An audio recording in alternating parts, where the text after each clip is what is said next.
In 2024, everyone is chasing after stuff, whether it's online clout, new gadgets, or the elusive TikTok fame. But what if I told you that all this chasing might be a huge misunderstanding? Well, that's what we'll explore today. This journey started unexpectedly when my dad gave me a book called Zen Mind, Beginner's Mind by Shunryu Suzuki, a Japanese monk. It's not your typical page-turning thriller, but something in it changed how I saw things. It showed me how we humans get so caught up in this crazy chase. You see, our brains are wired to predict what's next, which keeps us stuck in a loop of planning, expecting, and comparing, but that busyness steals our peace. And the answer, according to Suzuki, is to slow down, to be present, to find peace within ourselves. He talks about this concept of zazen, which means seated meditation.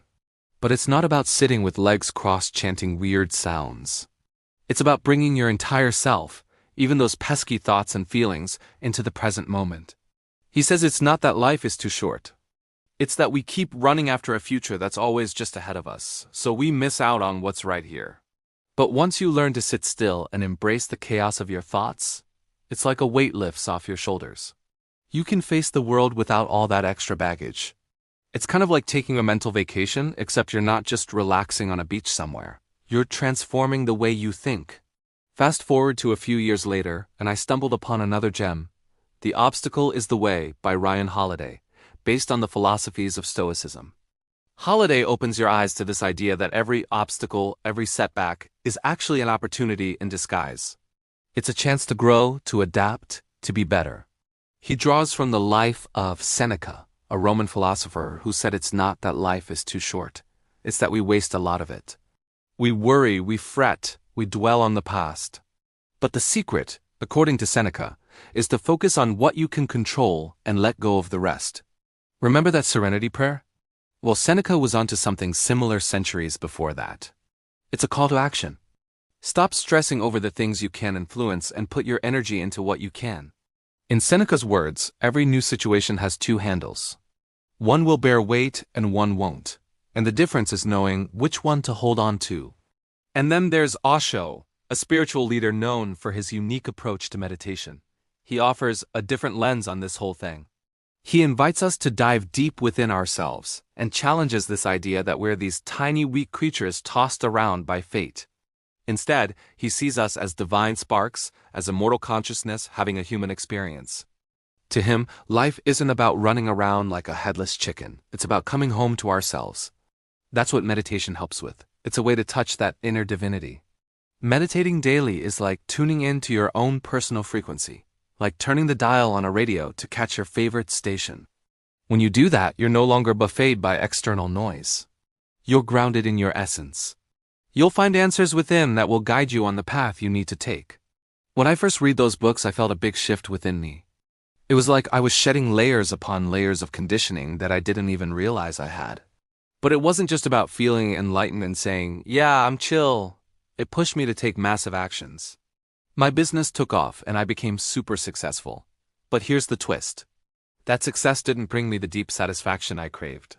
Despite all the wins, I found myself drained, anxious, and kinda lonely. Then it hit me hard. Was this the whole purpose of life? Was I missing something much deeper? Enter Eckhart Tolle, a spiritual teacher whose ideas blew my mind. He introduces this concept of ego death, which sounds kinda scary. But it's actually about transcending the limitations of our thinking mind. See, normally, we live in our heads, right? We think, we analyze, we plan. But Tolle says that this constant chatter traps us. It makes us reactive, stressed out, and disconnected from the present. That's why he encourages us to step back and observe our thoughts instead of diving headfirst into that mental pool. Think of it like watching clouds drifting across the sky. You see them, but you know they're not you. Same with thoughts. They come and go. They're not the boss of you. This simple shift in perspective sets you free from the constant mental noise. It's like silencing the background tabs in your browser, so you can focus on what really matters. Then came another game changer, Alan Watts. He was a British philosopher who had this knack for making complex stuff like Eastern philosophy super easy to grasp. Watts helps us see that the search for happiness is pointless because happiness isn't some distant treasure. It's a state of being right here and now.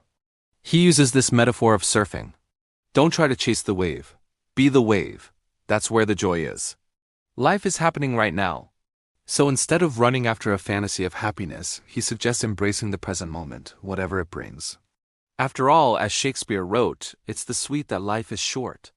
These teachings weren't just words on a page. They were a roadmap to navigating life's ups and downs with more ease and awareness. And let me tell you, it worked. It wasn't about becoming some kind of superhuman. It was about recognizing that the person I thought I was wasn't quite right. I discovered that the anxious, striving dude was just a character I'd been playing. It was a role. Underneath that skin-deep version of myself, I found someone calmer, more centered. I realized that the real me had been there all along. I just needed to quiet the noise and listen. So here's the deal. Life is a trip. We're all aboard, and it's happening right now. Yes, there are twists and turns, good times and tough ones. But here's the key. It's not about escaping the ride or trying to control where it's headed. It's about being fully present in each moment, savoring the joy, facing the challenges, and most importantly, not losing sight of what's truly valuable. You see, we humans tend to fixate on the future, dreaming about how awesome it will be when we finally achieve something. But guess what? The future is built from the present moments we have right now. If we don't cherish or learn from these moments, what's the point of rushing towards some vague idea of success? Here's another angle to consider. Why do we feel this urge to constantly pursue something more? Is it because life is too boring? Nah. It's because we've bought into the idea that happiness is somewhere over the horizon, just out of reach. But that's a lie. Happiness isn't the destination, it's a way of traveling. It's about finding joy in the journey, not just the supposed end goal.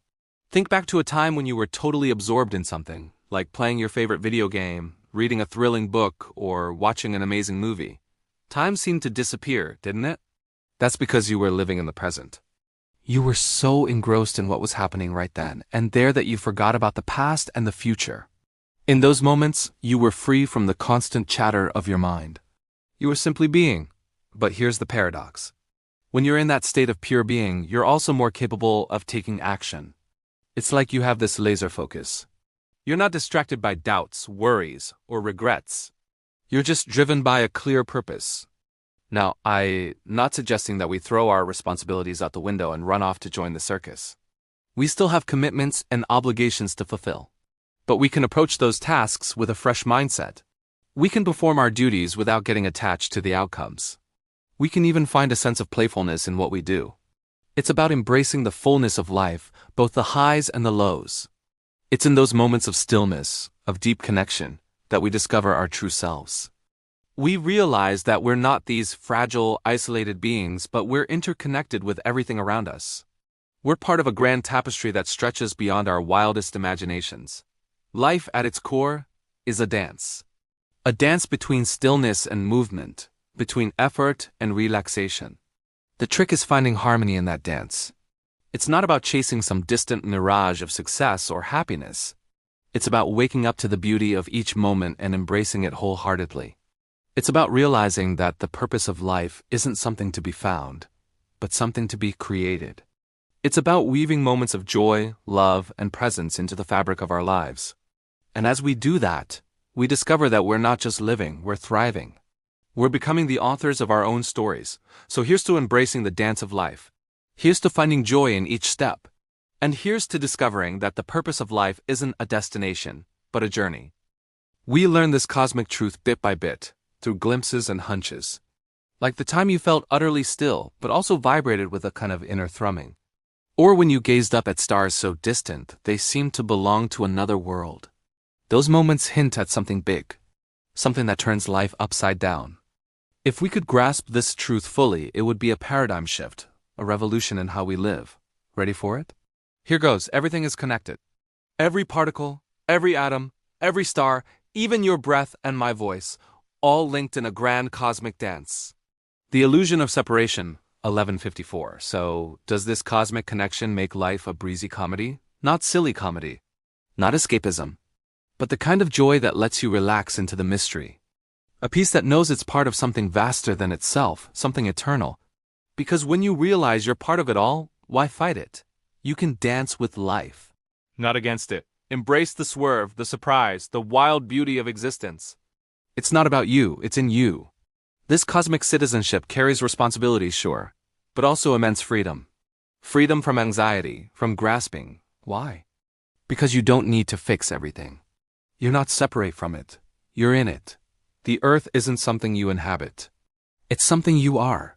When we get this, life shifts from duty to delight. No longer a burden to be endured, but a partner to be danced with. Life isn't a problem to be solved. It's a mystery to be held. The Illusion of Matter, 1236. Now here's another revolutionary idea. Matter is an illusion too. Not the solid stuff we think it is, but a kind of solidified energy, frozen music. Remember those tiny, tiny particles we talked about earlier? Electrons whizzing around the nucleus, vibrating, trembling? Well, they're not the only things doing that. Everything is vibrating. Your table, your phone, even that wall you lean on, all made of atoms dancing in fields of energy. They're more like steps in a dance than stationary dancers. So that solid floor under you, imagine it more like a vast ballroom full of couples swaying in unison, holding each other up. You're not standing on a rock. You're standing on an organized motion. An elegant whirl that physics calls the standard model. This truth sets us free in a different way. It dissolves our fear of death because nothing is really going away. Atoms, energy, information, they're all transformed, never truly lost. It's like throwing one stone into water and seeing ripples spread.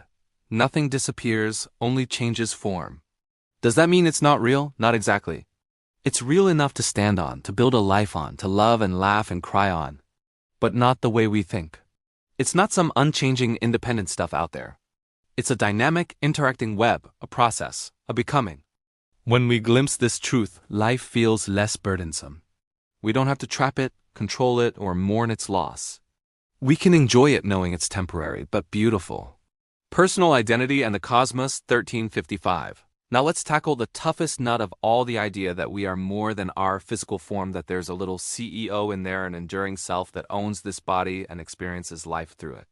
Here's the kicker. That enduring self, that CEO, is an illusion. It's like mistaking the waves for the ocean. The crashing waves aren't the ocean. They're part of it, shaped by it, but not the whole story.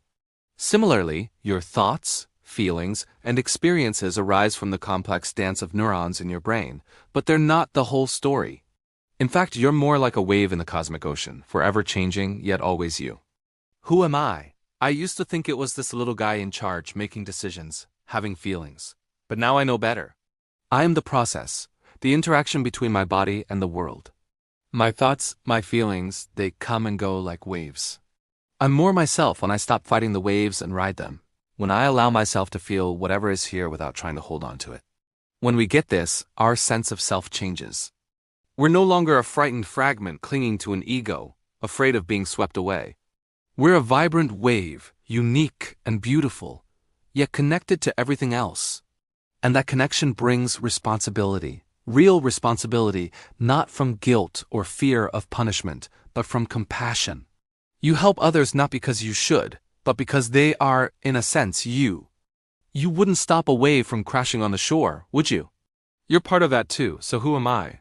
Still me, but more. I am the process between my ever-changing experiences and the physical reality that supports them. Me plus everything. That's who I am. Dancing in the Mystery, 1544. So what's stopping us from embracing this truth right now? What keeps us from living a life guided by cosmic joy and connection? The answer lies in 3 persistent illusions. The first is isolation. We cling to the idea that we're separate, that there's a hard line between me and you, between my experience and your experience, between my country and your country. But remember the interconnectedness of all things, the invisible bonds that tie us together. We're not islands. We're part of a vast, intricate web. The second illusion is rigidity. We resist the flow, trying to box life into fixed roles or outcomes. But life isn't a spreadsheet, it's a dance. It thrives on change, on adapting to the unexpected. When we let go of the need to control every step, we open ourselves to a more authentic, joyful existence. And finally, there's the illusion of permanence. We think things should stay the same, that happiness is a static state you find and hold on to. But life is a constant becoming. Happiness isn't a destination, it's a way of traveling, a practice. The comedian said so.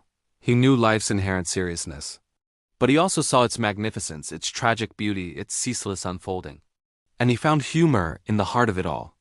Real joy, he suggested, doesn't come from denying life's méchances. It comes from embracing it, from recognizing the illusions we cling to and dancing with life anyway. Conclusion: Dancing in the Mystery, 1759. So what stops our happiness? The illusions we cling to: isolation, rigidity, control, the belief that if we don't grip harder, we'll fall apart. But letting go doesn't mean apathy. It means trusting the dance, the flow of energy, matter and mind. You're never truly alone, you're not separate from the music. The world is a dream, not in the sense of being fake, but in being fleeting. A magnificent, ever-changing play. You stand with both feet on shifting ground, look up at the endless sky, and say, yes,